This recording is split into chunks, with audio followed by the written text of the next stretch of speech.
Como ustedes saben, nos encanta invitar a gente para poder discutir estos temas, pero no a cualquier gente. Nos gusta invitar a gente inteligente, a gente preparada, a gente rigurosa. En este caso estamos con Andrés Malamud. Hola Andrés, muchas gracias por estar con nosotros. Politólogo, profesor de la Universidad de Lisboa. No te invitamos más seguido porque nos queda un poco lejos Lisboa, Andrés. Pero la verdad que es un placer tenerte con nosotros. Y veíamos recién esas imágenes y hablábamos fuera del aire del personaje de Dilma. No es posible que Dilma zafe, ¿no? Diríamos nosotros. Posible es, pero altamente improbable. Ella, con 54 votos de los 81 del Senado, está fuera. Y algunos cálculos sugieren que habría 60 votos a favor del juicio político, a favor de la destitución. Es increíble porque si uno mira los números y ve que más de la mitad del Senado está involucrado en casos de corrupción, más de la mitad de los diputados están involucrados, ministros, la cantidad de gente que ella incluso expulsó del gobierno en su primer gobierno, por ejemplo, ella no se la acusa de corrupción. No.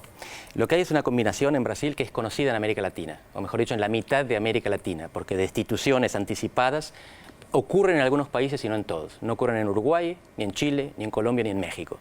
Pero sí en Ecuador, en Bolivia, en Brasil y en Argentina. Y la combinación es escándalo de corrupción, recesión económica y conflicto del presidente con el Congreso. Y acá la figura de ella es importante porque no tuvo capacidad de contener a los propios ni de seducir a los ajenos. Acá el agente individual cobra relevancia. Porque en la misma situación, un presidente con capacidad de maniobra con el Congreso podría haber evitado el juicio político. ¿Qué pasa con la figura del vicepresidente actualmente en la presidencia, con Temer, con esta multitud que también dice se va Dilma, pero que se vaya Temer, fuera Temer? Piden que se vaya como acá se pedía que se vayan todos. Si miramos solamente imagen positiva e imagen negativa, están como en Chile. Michelle Bachelet tiene en este momento un 8% de aprobación y más de un 60% de imagen negativa. Solo que en Chile los presidentes impopulares terminan el mandato. No solamente en Chile, en Perú también, que institucionalmente es más débil o más frágil que Chile y que Uruguay. Pero sí es cierto, se van por la puerta trasera en términos de imagen, pero se van. Terminan el mandato. En Brasil tenemos antecedentes que no. El mayor partido de Brasil es el PMDB, Partido del Movimiento Democrático Brasileño. Tiene una gran expansión territorial, no tiene capacidad de ganar una elección presidencial. Y sin embargo, desde el 85 tuvo 3 presidentes, todos ellos vicepresidentes, que por muerte o destitución del presidente subieron la escalera del poder. Y acá es una cosa interesante, los más anti-Temer son los que lo votaron. Temer fue electo vicepresidente 2 veces con Dilma. ¿Y qué escenario podríamos tener con Temer presidente en términos de la popularidad o de la satisfacción ciudadana, por llamarlo así? Bueno, en principio, lo que va a determinar el futuro de la gestión Temer es lo que decía la justicia, porque acá hay 2 procesos separados. El congresional, parlamentario, que es un juicio político, que va a destituir solo a Dilma, y el judicial, que tiene que ver con fondos corruptos utilizados en la campaña electoral. Y si la justicia prueba que esto fue así, lo que hace es acabar el mandato, ellos llaman la chapa, la fórmula. Y ahí terminan tanto Dilma como Temer y hay que convocar nuevas elecciones. Raúl. Andrés, nombrabas varios países donde parece ser una tradición o por lo menos es más habitual el reemplazo anticipado del presidente. En todos esos países uno lo vincularía necesariamente con el factor externo, la presión externa o concretamente de Estados Unidos. ¿Cómo es el caso de Brasil en este caso?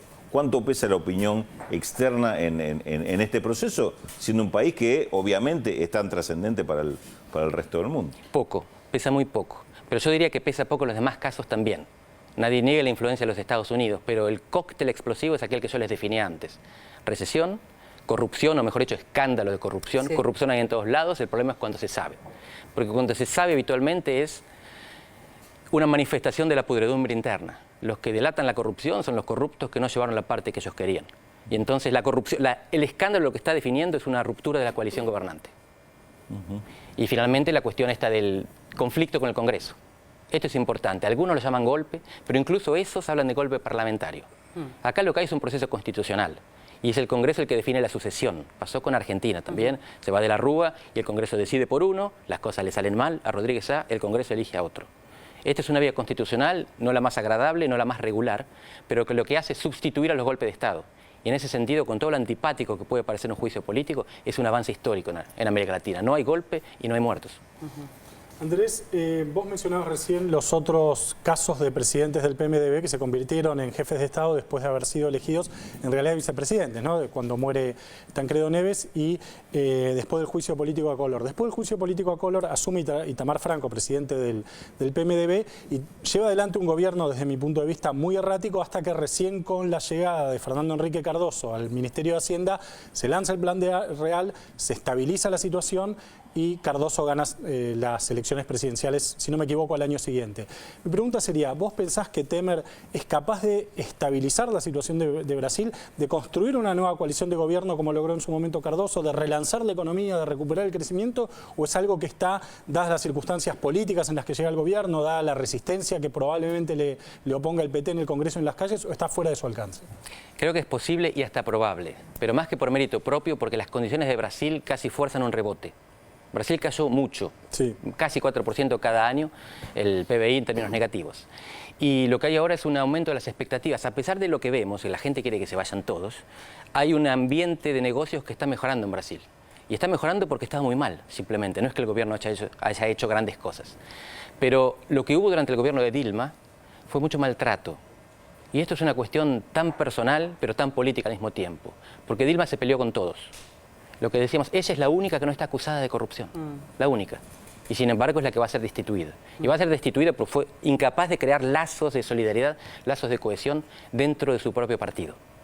Ella forzó su reelección cuando dentro del PT había algunos que preferían que fuese Lula. Y después, fíjense, ella hace la campaña por la reelección con un programa e inmediatamente lo cambia cuando asume en la reelección. Menem hizo lo mismo, sí, pero no venía de la reelección. Él cambia en la primera. En cambio, Dilma se pelea con toda la oposición, gana y se pelea con los propios. Y no le sale bien porque ella ni siquiera acepta darle poder al ministro neoliberal que nombran Hacienda. Así sí, que no no lo hace ni la una ni la apoya, otra. lo nombra pero no lo apoya. No se sacan una foto juntos. Lo deja ahí, que pague el costo, pero paga el costo sin conseguir los Lo frutos. pagó ella, lo está pagando Sí. ella. Y el resultado económico tampoco es el mejor, porque Brasil no está exportando ni autos ni aviones, sino hierro y soja. Eso lo has escrito y me parece muy acertado. Hay un vaso medio lleno que es el Poder Judicial. Es el único país BRIC, digamos, que tiene un Poder Judicial tan independiente. Y el vaso medio vacío, que es lo que crea gran incertidumbre. 368 congresistas acusados de corrupción, el presidente provisional, pero presidente al fin, Michel Temer también, el canciller José Serra también. Entonces, la pregunta es, ¿llega a 2018 Brasil con este esquema? Gran pregunta. Brasil es un país de contrastes. Esto lo sabemos a nivel social, tantos pobres, tantos ricos, poca clase media. Pero también tiene uno de los mejores funcionariados de América Latina. Más profesionales, tal vez, completamente. ¿no? Claro. La diplomacia, todos conocemos Itamaraty, pero también se producen los asesores a nivel del Congreso. No lo tiene a nivel político. La clase política brasileña tiene un nivel de institucionalización y profesionalización muy inferior, y esto se vio si ustedes siguieron la votación en la Cámara de Diputados. sí, claro. Pero esto es en Estados Unidos también, que toda la política es política local y uno depende del voto del distrito y por lo tanto dice las cosas que le gustan a la gente de la calle en el distrito y no coordina con sus pares. Lo que Brasil tiene es un problema de coordinación política, porque tiene el Congreso más fragmentado del mundo y la mayor cantidad de partidos. Los politólogos medimos el número de partidos en función del tamaño.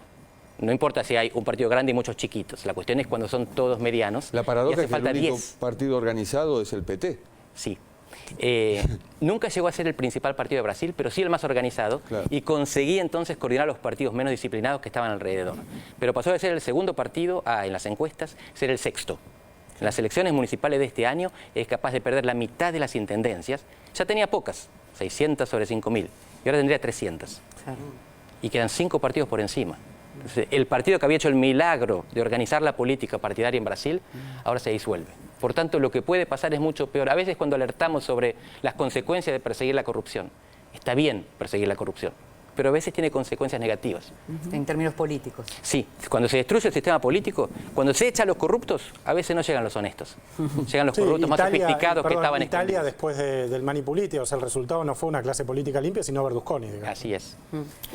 Andrés, a principios de 2000, de la década siguiente, la grieta en la región se giraba alrededor de George W. Bush, sus aliados, sus no aliados, y básicamente el proyecto de reinstalar la idea del ALCA en la región.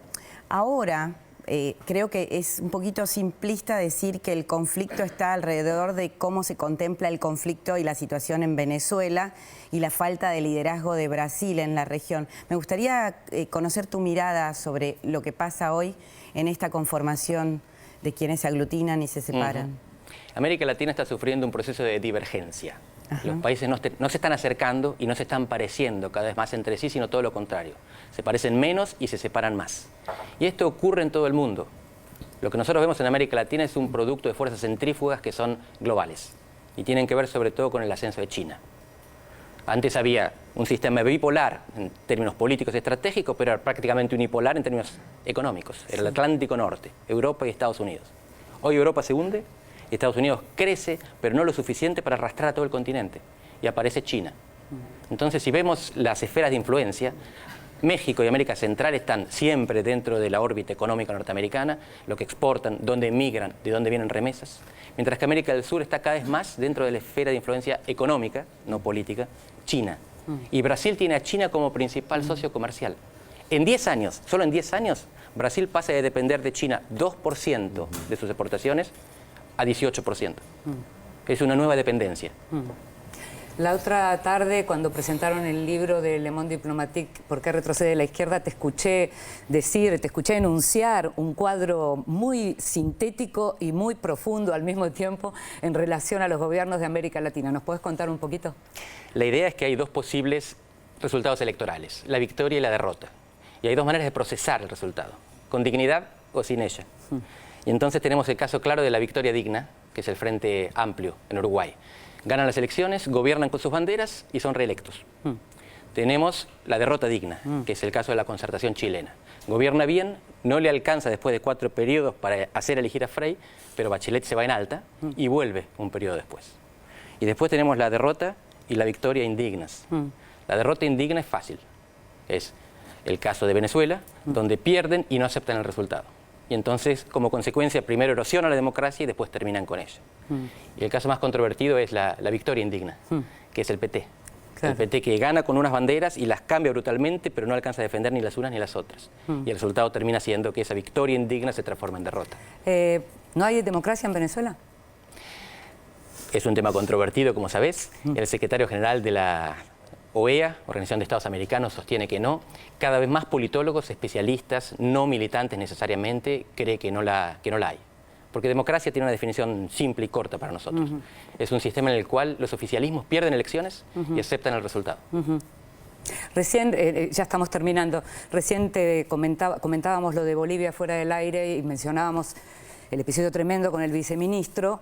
Y me dijiste algo que también me gustaría que me dijeras, porque yo te mencionaba y te decía, qué cosa de primitivismo en América Latina terminar así, asesinando a un funcionario. ¿Qué me dijiste? En Estados Unidos asesinaron a 4 presidentes. Y no decimos que son África. Claro.